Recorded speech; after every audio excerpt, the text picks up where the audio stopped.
So it's been about 1.5 weeks since Eminem dropped his latest album, The Death of Slim Shady, and going into this album, a lot of people were really worried, like myself, but afterwards, we were all pretty much convinced. So today, we're going to talk about the aftermath of M's new record, and how this was actually pretty genius, or at least really good. So let's talk about it. If you want to stay up to date with everything surrounding hip-hop, make sure to subscribe and also become a part of this community by joining our Discord server in the description. Real quick, if you don't want to listen to this, make sure to skip 10 seconds into the future, but you can now sign up for my free newsletter with the first link in the description. It comes every Sunday and details everything that's been happening in hip-hop over the past week, so make sure to do that. So this album was obviously really special. Eminem's first album in 4 years, his first full-length album at least, and we all know that over the past decade, Eminem's music has been regarded as subpar to the stuff that he originally dropped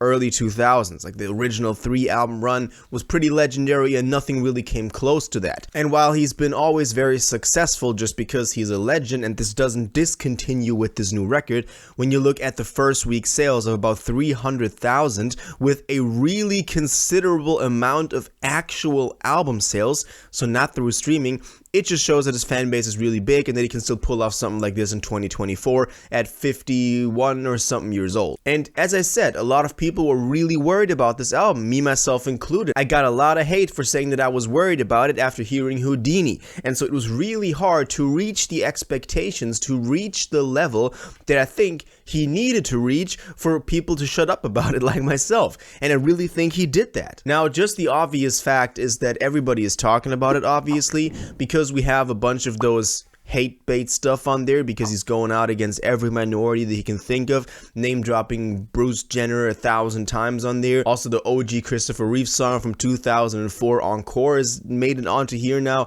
So we all know that people are talking about the obvious surface level stuff like the lyrics. But obviously that was the whole point. The whole point of a concept album, to cancel yourself and to kill off the persona, the alter ego of your own character that is responsible for these hate lyrics, for these controversy-aspiring lyrics. That's the point. And I think when you look at the song performances on Spotify, you can also pretty clearly see that there isn't a song that is going through the roof like no other before. Houdini is still the best performing single, which I don't know why. I guess people just like the throwbacks on that. But, you know, other than that, there's no song that really took off and became a new hit like we still had with Music to Be Murdered By, with the Godzilla, for example, with Juice WRLD, that went on to be huge.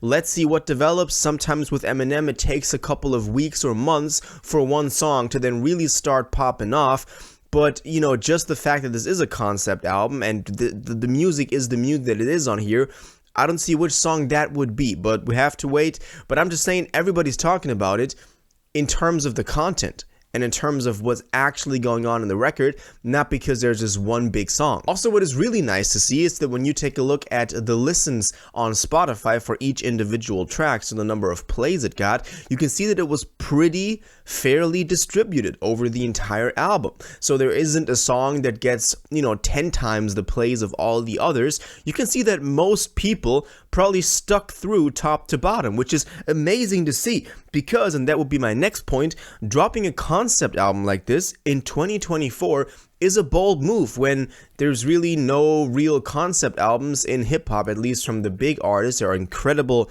underground and indie stuff, but from the big artists, aside from maybe The Weeknd, there wasn't a whole lot of concept stuff still dropping. And for him to then do this, especially as someone who's never done that before, if Kendrick maybe dropped a concept album, you'd be like, okay, nice. There's always something behind, the maybe the listing, the track listing on Kendrick's records.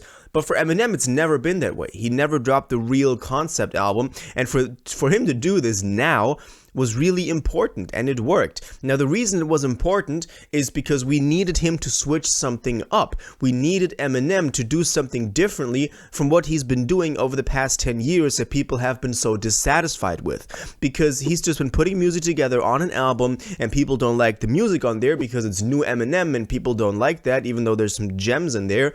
But now, it's a whole nother way to view the album, because we have the sequencing on the record of the story, of the narrative, of the actual concept that he's telling. Now, there is one critiquing point though that I didn't mention in my first reaction, but you've probably seen everybody have this as their main critiquing point, is that we're all happy with the concept and it really builds up to Guilty Conscience 2, and I tried to justify the last couple of tracks after Guilty Conscience 2 in my first reactions video, saying that okay, now Slim Shady is dead and now it's Eminem that is, you know, just trying to be braggadocious, or then the personal songs that do fit on there quite well.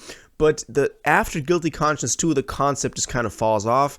It's kind of left, you know, to the side, and he just goes on listing a couple of songs that maybe would have been better on a deluxe or a side B, but it is what it is, okay? We still have a concept until Guilty Conscience 2. And as I said, this was important for him to switch it up. Now, this album isn't perfect, as I just said. There are a couple of flaws here and there. There isn't that many songs that you want to go back to on a casual listen. You really have to sit through this and kind of get it. I get that there are some bangers on there. Habits is doing pretty well. Head Honcho could be one of those, obviously. But it's not an album that is easy to listen to or easy to jump into. And I think that Eminem maybe saved this album from its ruin by making this a concept album, because otherwise Eminem would have just, you know, really overcomplicated things by again getting too technical, which at this point has become a weakness. You know, Eminem has always been known for being this great technical rapper, but at this point, a lot of people, it's just too much for a lot of people. And even though I love it, and the ability and the skill behind it is amazing to watch and listen to, it sometimes gets too much for people. And I think by packaging this entire thing, which doesn't have the best production, which sometimes gets too technical, by packaging this in this concept, it was the best way that he could have really put this out. So I think the concept is the thing that really saves a lot of this. And obviously it's interesting going from here, because killing off Slim Shady now leaves you without the possibility of reviving him, which he did for this record, which is something that he wanted to prove to people that he could do, and he did. Where does this go from here? Eminem has maybe opened up a whole new lane by dropping concept albums now. Maybe we're just gonna keep getting new Eminem stuff. We'll have to wait and see, but I do think this was the best move that he could have possibly made for his career and for the music in this moment. Now, let me know what y'all think about this, because I believe it's very interesting to talk as fans about this record. A lot of people like it. A lot of people don't like it. A lot of people love the concept. A lot of people say it's too much. Let me know what's your favorite track on The Death of Slim Shady, and how you think this will influence his career sustainably, and what the aftermath, now that it's been almost 2 weeks that it's been out, has really been of people talking about it, and maybe also opinions switching up from being worried about it to actually liking it like I did myself. All your thoughts on this, please let me know in the comments down below. If you watched this video to the end and liked it, and you want to stay up to date with all current hip-hop events and releases, make sure to subscribe, turn on notifications, hit that like button, and go follow my social media, and most importantly, join my Discord in the description. Until the next one, you'll have an incredible day, and y'all take care.